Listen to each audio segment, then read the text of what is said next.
திமுகவை சேர்ந்த ஒரு அமைச்சர் ஊழல் வழக்கில் குற்றவாளி என்று தீர்ப்பளிக்கப்பட்டு அமைச்சர் பதவியை இழக்கப் போவது இதுதான் முதல் முறை.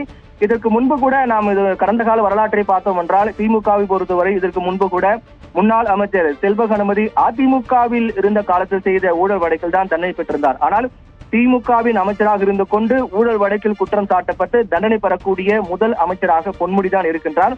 செந்தில் பாலாஜி பொறுத்தவரையில் கூட அவர் விசாரணை கைதியாக தான் புழல் சிறையில் அடைக்கப்பட்டிருக்கிறார். அமலாக்கத்துறையால் சிறைபிடிக்கப்பட்டு கைது செய்யப்பட்டு புழல் சிறையில் அடைக்கப்பட்டிருக்கிறார். அவருடைய நீதிமன்ற காவல் தான் தற்போது வரை நீட்டிக்கப்பட்டு வருகிறது. தற்போது வரையிலும் அவர் அமைச்சராக தான் இருக்கிறார். ஆனால் பொன்முடியை பொறுத்தவரையில் திமுகவினுடைய ஆட்சி காலத்தில் தண்டனை பெற்ற முதல் அமைச்சராக இருப்பது என்பது குறிப்பிட வேண்டிய விஷயமாக இருக்கிறது. அதே நேரம் அமைச்சர் பதவியில் இருக்கும் போதே தகுதி இழப்பை சந்திக்கக்கூடிய மூன்றாவது எம்எல்ஏவாக பொன்முடி இருக்கிறார். ஒட்டுமொத்தமாக திமுகவை பொறுத்தவரை மட்டுமல்ல, ஒட்டுமொத்தமாக பார்த்தோம்னால் தமிழக அரசியல் வரலாற்றை பொறுத்தவரையில், சமீபகால அரசியல் வரலாற்றை பொறுத்தவரையில் அமைச்சர் பதவியில் இருக்கும் போதே தகுதி இழப்பு, லஞ்ச ஒழிப்பு வழக்கில் குற்றம் சாட்டப்பட்டு தகுதி இழப்பை சந்திக்கக்கூடிய மூன்றாவது எம்எல்ஏவாக பொன்முடி இருப்பார் என்பதுதான் நம்முடைய அரசியல் வரலாறு நமக்கு உணர்த்தக்கூடிய பாடமாக இருக்கிறது. இதற்கு முன்னதாக அதற்கு மூன்றாவது என்றால் அப்ப முதல் இரண்டு யார் என்று பார்த்தோம்னால், இதற்கு முன்னதாக மறைந்த முன்னாள் முதல்வர் ஜெயலலிதாவும் அதிமுக முன்னாள் அமைச்சர் பாலகிருஷ்ண ரெட்டியும் தான் பதவியை இழந்தார்கள். லஞ்ச ஒழிப்பு, வருமானத்துக்கு அதிகமாக சொத்து குவிப்பு வழக்கில் இரண்டு அமைச்சர்கள், இதுக்கு முன்னாள் முதல்வர் ஜெயலலிதா மற்றும் அதிமுக அமைச்சராக இருந்த பாலகிருஷ்ண ரெட்டியும் பதவி இழந்தார்கள். அதைத் தொடர்ந்து தற்போது நிலையில் பொன்முடிக்கு இருக்கக்கூடிய வாய்ப்பு என்ன என்பதுதான் சட்ட நிபுணர்கள் ஆலோசித்து வரக்கூடிய நிகழ்வாக இருக்கிறது. அதாவது ஒட்டுமொத்தமாக ஊழல் வழக்கில் தண்டிக்கப்பட்டால், பொன்முடி ஊழல் வழக்கில் தண்டிக்கப்பட்டு சிறை செல்லக்கூடிய நிலை ஏற்பட்டால் மூன்றாவது அமைச்சராக, அதாவது அமைச்சராக இருக்கும் போதே தண்டிக்கப்பட்ட மூன்றாவது நபராக பொன்முடி இருக்கிறார்.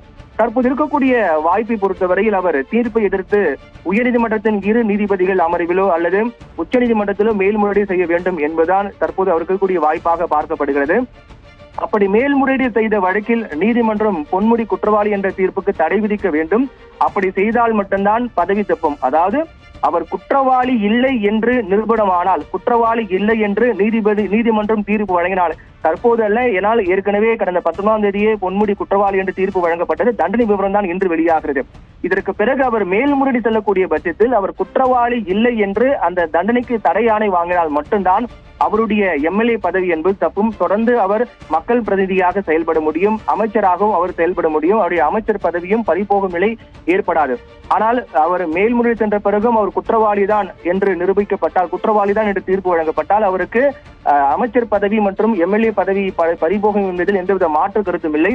அதே போன்று பொன்முடிக்கு தண்டனை என்ன வழங்கப்படும் என்பது பொறுத்தவரையில் இதுவரையில் நடந்த நிகழ்வுகளை வைத்து பார்த்தோம் என்றால், ஊழல் தடுப்பு சட்டத்தில் சிறை தண்டனை இல்லாமல் அபராதம் மட்டும் விதித்தாலும் கூட தகுதி இழப்பு ஏற்படும். அதாவது இன்றைய தண்டனை விவரத்தை பொறுத்தவரையில் அவர் சிறை தண்டனை இல்லை, அபராதம் மட்டும்தான் என்று நீதிபதி விதித்த தண்டனை தீர்ப்பு வழங்கினாலும் கூட அவர் தகுதி இழப்பு ஏற்படும். என்றால் மக்கள் பிரதிநிதித்துவ சட்டத்தின்படி, மக்கள் பிரதிநிதி சட்டம் 8 படி ஒரு மக்கள் பிரதிநிதி ஊழல் வழக்கில் தண்டிக்கப்பட்டால், அவர் குற்றவாளி என்று தீர்ப்பு வழங்கினாலே அவர் தகுதி இழப்பு ஏற்படும் என்பதுதான் சட்ட விதியாக இருக்கிறது. அவர் சிறை சென்றாலும் சரி, சிறை செல்லாமல் அபராதம் மட்டும் விதித்தாலும் சரி, அவர் தகுதி இழப்பு என்பது மாற்ற முடியாத ஒன்றாக இருக்கிறது. அப்படி என்றால் அபராதம் மட்டுமே என்றாலும் கூட குற்றம் செய்தவர் என்று தீர்ப்பு வழங்கப்பட்ட நாளில் இருந்து 6 ஆண்டுகளுக்கு அவர் தேர்தலில் போட்டியிட முடியாது.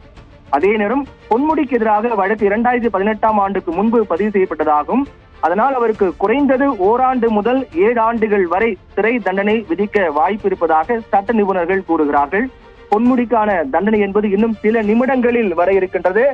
2வது வழக்காக இந்த வழக்கு பட்டியலிடப்பட்டிருக்கிறது. அதன் காரணமாக மிக விரைவாகவே 10:30 மணிக்கு, சரியாக 10:30 மணிக்கு இந்த வழக்கினுடைய தண்டனை விவரம் என்பது வெளியாக இருக்கிறது.